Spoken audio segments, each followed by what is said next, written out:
পুলিশে কিছু অপেশাদার ও উচ্চাভিলাষী সদস্য পুরো বাহিনীকে জনগণের বিরুদ্ধে দাঁড় করিয়েছে বলে মন্তব্য করেছেন ডিএমপি কমিশনার মোহাম্মদ মাইনুল হাসান।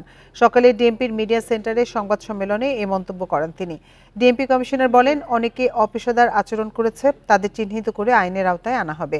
ডিএমপিকে ঢেলে সাজানো হবে, বিশেষ কোনো জেলার সদস্যদের দিয়ে নয়, ডিএমপি পরিচালিত পেশাদার কর্মকর্তাদের নিয়ে।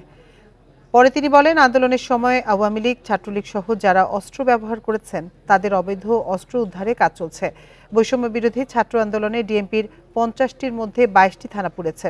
অনেক পুলিশ হতাহত হয়েছে, যার কারণে এখনো আতঙ্কে আছেন অনেক পুলিশ সদস্য। এখনো পুরোপুরি পুলিশি ব্যবস্থা চালু করতে আরও কিছুটা সময় লাগবে।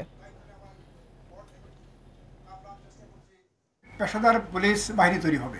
এখানে আপনার দুর্নীতি, অনিয়ম, অন্যায় এর কোনো স্থান থাকবে না, এবং এটার জন্য আমাদের দিক থেকে যেরকম যে কর্মপরিকল্পনা থাকবে, একই সাথে আমরা জনগণের সাপোর্টও চাই যে আপনারা ধরিয়ে দেন কে এরকম যে অপরাধমূলক কাজগুলো করছে, নিয়ম বহির্ভূত বিধিমূলক কাজগুলো করছে, এগুলো আপনারাও ইনফরমেশন আমাদেরকে দেবেন।